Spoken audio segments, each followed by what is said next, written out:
सत्ता के गलियारे में एक बार फिर आपका स्वागत है। मैं हूं प्रसून। हमारे साथ हैं इंडियन जस्टिस पार्टी के राष्ट्रीय अध्यक्ष डॉक्टर उदित राज जी। आप क्लास 1 ऑफिसर थे, आयकर विभाग जैसे महत्वपूर्ण विभाग में थे, नौकरी छोड़ी, राजनीतिक गलियारों में आ गए, कारण क्या रहा? सबसे पहले मैं आपकी बात से असहमति व्यक्त करता हूं कि मैं निराशावादी हूं। सच्चाई को सुनने का हिम्मत इस देश के लोगों में आज से नहीं, हजारों वर्ष से नहीं, इसलिए सच्चाई आप भी नहीं सुन पाए, लोग भी नहीं सुन पाए। निराशावादी नहीं, ये सच्चाई है, मैंने रखा है। और मैं कहाँ निराशावादी होऊंगा? आप कह रहे हैं भ्रष्टाचार नहीं मिटेगा, लोगों की मानसिकता ही ऐसी है। मानसिकता है, लेकिन बौद्धिक, जब तक दिमागी स्तर पर भ्रष्टाचार का निवारण नहीं होता, आर्थिक रूप से भ्रष्टाचार का कहाँ आप निवारण कर पाएंगे? लाखों करोड़ों लोग सड़क पे आए, भ्रष्टाचार के खिलाफ मुहिम छेड़े, उस तंत्र को तोड़ने की कोशिश कर रहे हैं, जहां आज पार्लियामेंट के सांसद भी उस चीज को नहीं सोच पाए। आपको नहीं लगता कि ये देखिए मानसिकता से उभरा हुआ है हिंदुस्तान का आम आदमी? ये वक्त की बात है।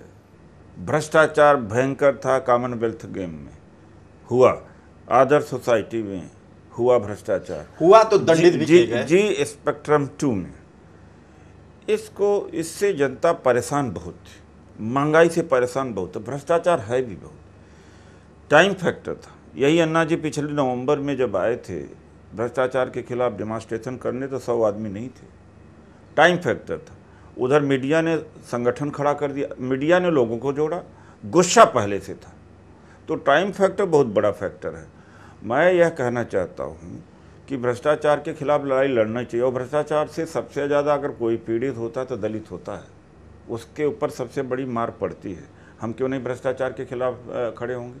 हम अन्ना जी के साथ हैं जहाँ तक मुद्दे की बात है। तरीके की जहाँ तक बात है, असहमति हो सकती है, कुछ बिंदुओं पर असहमति है, जिसके वजह से संविधान खतरे में आ रहा है। तो संविधान खतरे में आएगा तो हम बर्दाश्त नहीं करें। इंडिया अगेंस्ट करप्शन की वेबसाइट पर यह है कि ये संविधान बहुत पुराना है, फेंक दिया जाए कि नहीं फेंक दिया। इंडिया अगेंस्ट करप्शन ऐसे लोगों का वो है, राजनीतिक विचार मंच है जो आरक्षण के विरोधी हैं। मैं सही कह रहा हूँ? हाँ बिल्कुल, आप सही कह रहे। Equality, youth for equality forum से जुड़े हुए लोग हैं।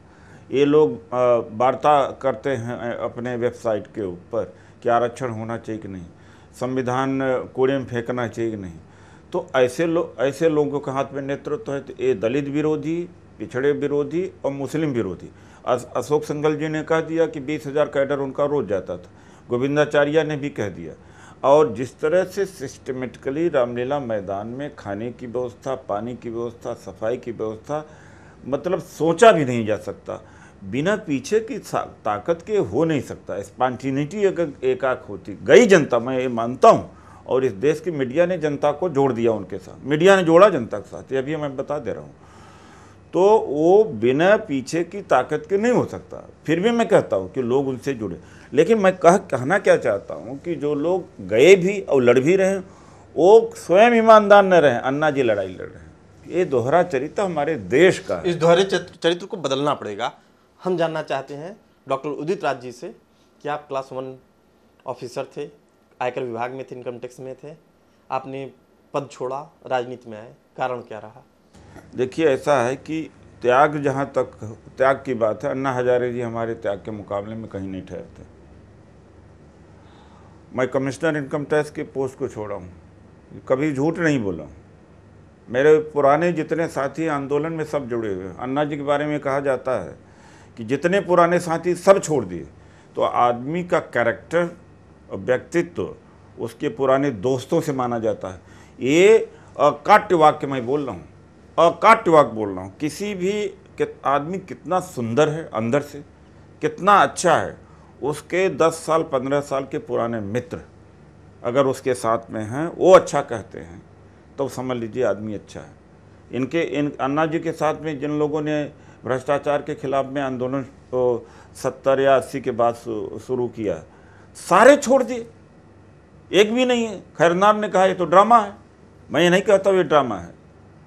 तो ठीक है, लड़ाई लड़ा उन्होंने, मैं कोई तो, लेकिन जब इंडिया गेट पर आप किस मानसिकता से हैं राजनीति में, हम ये जानना चाहते हैं। हम चाहते हैं इस देश में भ्रष्टाचार हो। हम बौद्धिक भ्रष्टाचार को मिटाने की लड़ाई जो हमने लड़ी है, अन्ना जी इस जन्म में नहीं लड़ सकते। जब तक जाति है भ्रष्टाचार मिट नहीं सकता, नहीं मिट सकता।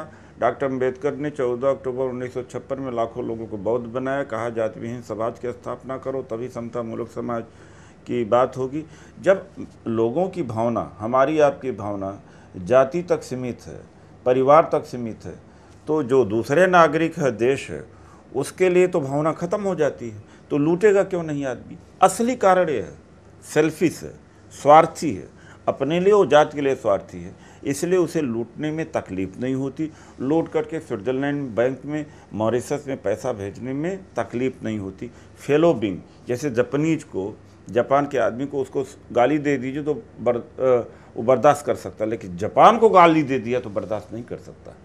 जापान की मानसिकता है, नहीं और कई देशों की मानसिकता है। सिंगापुर में, अमेरिका में दे कैन नॉट टॉलरेटेड। यहाँ तो कई हजार वर्षों तक कुछ घुड़सवार यहाँ आते रहे, कुछ हमलावर आते रहे, जीतते चले गए। 98% जनता अपने खेतों, खलिहानों, गाँव, गलियों, मोहल्लों से देखती रही कि बाहर के लोग आ रहे हैं, क्योंकि उनको यह कहा गया कि तुम्हारा कोई लेना देना नहीं, तुम वाल्मीकि हो तो ये काम करोगे, चमार हो तो ये काम करोगे, खटिक हो तो ये काम करो, यादव है ये करे, तुम्हारा इतना ही काम है। इसीलिए यह देश गुलाम रहा, इसी मानसिकता की वजह से गुलाम। बिखराव की वजह जाति थी, इसी कारण आप बौद्ध धर्म स्वीकार कर लिए। हाँ, इसीलिए कह रहा हूँ मानसिक ईमानदारी की लड़ाई। अभी भी लड़ाई आप दलितों की लड़ते हैं। आपको नहीं लगता है कि हिंदुस्तान में कोई ऐसा धर्म नहीं है, चाहे वो इस्लाम हो, चाहे ईसाई हो, चाहे हिंदू हो, चाहे कोई भी धर्म की बात करें, वहाँ भी हर धर्म में आपको दलित मिल जाएंगे?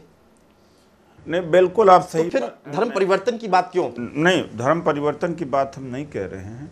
आपने धर्म परिवर्तन के लिए भी आह्वान किया था। एक तो बौद्ध धर्म स्ट्रिक्टली एक धर्म नहीं बल्कि एक इथिक्स है, नीति है, जिंदगी जीने की नीति है। हिंदुत्व के बारे में भी यही कहा जाता है। नहीं, जिंदगी जीने की नीति है। हिंदुत्व के बारे में तो सीधा ही पता है, 4 वर्ण है, उसके आगे मैं नहीं कुछ कहना चाहता हूँ। दूसरी बात है कि इस देश में कोई भी धर्म आएगा उसमें प्रदूषण जरूर पहुंच जाएगा, क्योंकि व्यवस्था का असर उसमें भी है। हम ये कहना चाह रहे हैं कि हमने जो कमिश्नर इनकम टैक्स की नौकरी छोड़ी, तो छोड़ करके हमने एक नया समाज बनाने या समाज को एक दिशा देने की कोशिश की।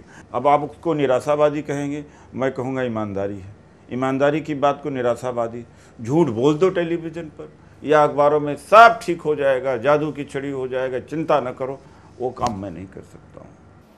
आपकी ईमानदारी पे हम शक नहीं कर रहे हैं, हम ये कह रहे हैं कि आपने तमाम तरह की कोशिशें की, ईसाई संगठनों को अपने साथ लाने की कोशिश की, मुस्लिम संगठनों को, मौलाना मदनी जी हैं वो आपके सहयोगी रहे हैं, जॉन दयाल जी हैं क्रिश्चियन गुरु हैं, वो भी आपके साथ रहे, सबको आप साथ लेके कोशिश किए, दलितों को साथ लाने की कोशिश की। क्या कारण रहा कि आपने ये जानते हुए भी कि हिंदुस्तान में आदमी का धर्म बदल सकता है, जाति नहीं, फिर भी आपने धर्म बदला? क्या साबित करना चाहते थे? नहीं, हमने धर्म बदलना नहीं कहा जा सकता है। बौद्ध धर्म इस माटी का धर्म है। बाबा साहब डॉक्टर अम्बेडकर हमारे आदर्श हैं। हमने सोचा कि जाति विहीन समाज की स्थापना का रास्ता है और कुछ हद तक रास्ता है। मैं अपनी स्वयं आलोचना करता हूँ कि हमारे साथ में जो बौद्ध धर्म अपनाए भी, तो उनमें भी विकार हैं, खामियां हैं, जाति से ऊपर बहुत लोग नहीं उठ पाए हैं। तो हम तो अपनी आलोचना भी करते हैं, ये नहीं है कि लिपापोती करने का काम करें। प्रयास जारी है। हजारों वर्ष की कोढ़, हजारों वर्ष की गंदगी एक जीवन में नहीं साफ हो सकती। कोशिश कर रहे हैं और कोशिश किया, उसका असर पड़ा। कोशिश आपने की, असर भी पड़ा। आपने ईमानदार कोशिश की, ये बात सभी लोग मानते हैं। आपने मीडिया पे भी आरोप लगाया कि मीडिया उच्च वर्गों की मानसिकता से पीड़ित होता है। दलित मीडिया की बात करते हैं आप। आपको लगता है कि मीडिया इतना रिवोल्यूशनरी हिंदुस्तान का है, उसके बाद भी आपको दलित मीडिया की जरूरत पड़ रही है? मैं आपको बता रहा हूं कि मीडिया जितना नुकसान कर दिया है इस देश का, भी अन्ना हजारे के मामले में, आज नहीं तो कल पता लगेगा। लोगों को दिल फट गए, लोग बोल तो नहीं रहे। पिछड़ा और दलित और अल्पसंख्यक अंदर से इतना व्यथित है, महसूस नहीं कर पा रहे। एक तो मीडिया से आस्था खत्म हुई, दूसरा रिएक्शन अंदर हो रहा। ये जो रिएक्शन हुआ तो जो इनकी अन्ना जी की लड़ाई कमज़ोर हो रही है, अभी लोग देख नहीं रहे। ये मध्यम वर्ग के वोट से कोई नहीं जीत के आता। इस मीडिया के दिखाने से कोई नहीं जीत के आता है। काशीराम जी के खिलाफ मीडिया लिखती रही ना, लालू जी के खिलाफ लिखता। अभी लोग, मैं मीडिया के लोगों से अपील करना चाहता हूँ कि हे मीडिया के लोग, जरा देख लो अंदर क्या है। अंदर इतना बड़ी प्रतिक्रिया इस समय है। किस कारण से प्रतिक्रिया है? क्योंकि मीडिया ने एक पक्षीय काम किया। मीडिया ने नुकसान किया, अन्ना हजारे का भी नुकसान किया, पूरे मुद्दे का नुकसान किया। बाद में पता लगेगा, कोई सहयोग नहीं मिलने वाला है इनको। कहाँ नहीं, हम 24 अगस्त को इंडिया गेट पे 40-50 हज़ार आदमी लेकर के आते हैं, कहते हैं कि पिछड़ों, दलितों, अल्पसंख्यकों को जगह दिया जाए लोकपाल में। हम आते हैं कि संविधान बचाने के लिए। एक भी इलेक्ट्रॉनिक चैनल ने कवर नहीं किया हमारा। तो जो लोग शरीक हुए या बाय वर्ड्स ऑफ माउथ जो खबर पहुंची पूरे देश में, उनके अंदर मामूली आक्रोश, वो आक्रोश देख लीजिएगा, इस देश को जला के रख देगा। लोगों के दिल फटे। इस मीडिया ने दिल, अभी तो मीडिया बड़ी खुश है ना। आप किस मुद्दे को लेके गए थे कि जो मीडिया ने नहीं कवर किया? हम इसी लोकपाल वाले मुद्दे पर गए थे। हमने कहा कि हमारी बात भी शामिल होनी चाहिए, एनजीओ भी शामिल हो, इसमें मीडिया शामिल हो, देश की पूंजीपति भ्रष्टाचार के। आपने जो ड्राफ्ट बनाया था, वैसे टोटल कुल मिला के 9 ड्राफ्ट आए थे। दलित मीडिया की बात करते हैं, दलित मीडिया के बारे में आपका क्या विजन है? मीडिया दलित कहाँ अपना स्थापित कर सकता है? 100 करोड़, 50 करोड़, 1000 करोड़ से नीचे के कोई मामला नहीं। इसके लिए बहुत बड़ी पूंजी चाहिए, और इतना पूंजी तो मुझे नहीं लगता दलितों के पास है। तो हम लोग तो सुबह दिन में कुआं खोदते हैं, तभी पानी पीते हैं। उस दलित मीडिया के बारे में आपका चिंतन क्या है कि कैसी होगी? होना नहीं, दलित मीडिया नहीं होना चाहिए। दलित अगर मीडिया स्थापित करें तो बहुत अच्छी बात है। महाराष्ट्र में हुआ है प्रयास। कहने का मतलब कि मीडिया निष्पक्ष होना चाहिए। लेकिन मैं फिर से कह दे रहा हूँ कि मीडिया अभी अपना पीठ थपथपा ले, लेकिन इसका प्रतिक्रिया बहुत खराब होती जा रही है, बहुत ज़्यादा। अब आपसे आखिरी सवाल पूछ ले रहा हूँ। मीडिया हालांकि अपनी जिम्मेदारी बखूबी निभाई है हर मुद्दे पे। क्या निभाई है कि पूरा देश उनके साथ है, अन्ना जी के साथ में है। तो पूरा देश अन्ना जी के साथ में है, तो अन्ना जी को अनशन करने की ज़रूरत क्या है? 2014 का इंतज़ार कर लें, और लोकसभा में उन्हीं के लोग पहुंच जाएंगे। जन लोकपाल बिल पास कराया करते। ये झूठ बोलना नहीं हुआ। जयप्रकाश नारायण जी ने कहा था कि जिंदा कौमें 5 साल का इंतजार नहीं करती हैं। आपसे अब अंतिम सवाल पूछ ले रहा हूँ। जयप्रकाश जी झूठ साबित हुए ना। संपूर्ण क्रांति का कितना मुँह हुआ? तो कथन और सच्चाई में फर्क पड़ता है ना। यूपी में 1 साल से कम, यूपी के विधानसभा चुनाव में 1 साल से कम का समय बचा है। आपने पीस पार्टी से और राष्ट्रीय लोकदल अजीत सिंह की पार्टी से समझौता किया है। आपको लगता है कि मायावती के दलित तिलिस्म को आप तोड़ पाएंगे यूपी में? देखिए, मैं जाति बात नहीं करता हूँ, ये मेरी कमजोरी है। काला धन नहीं है, होता तो ये दूसरी कमजोरी है। कमजोरी है राजनीति में, कमजोरी काला धन नहीं है। जब 2 चीज़ें ना हों तो राजनीति में आप बहुत ज़्यादा नहीं कर सकते। तो वक्त का इंतज़ार करना पड़ता है। और इस बार हम कोशिश कर रहे हैं अपने मतदाताओं को समझाने, कार्यकर्ताओं को, भाई काला धन नहीं। ये हेलीकॉप्टर घूमते हैं 4-4 एक दल के। एक हेलीकॉप्टर का लगभग 8 लाख 9 रुपया खर्च आता है।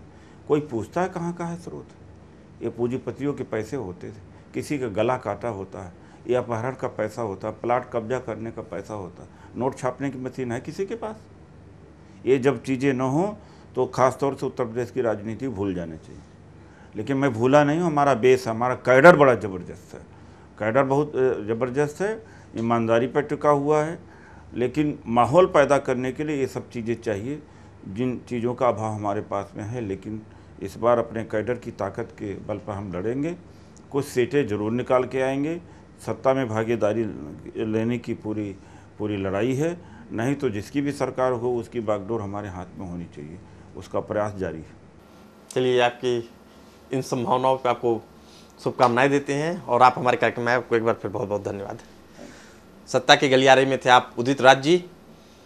अगले हफ्ते फिर मुलाकात होगी किसी खास शख्सियत से। चलती रही मैजिक टीवी के संग। नमस्कार।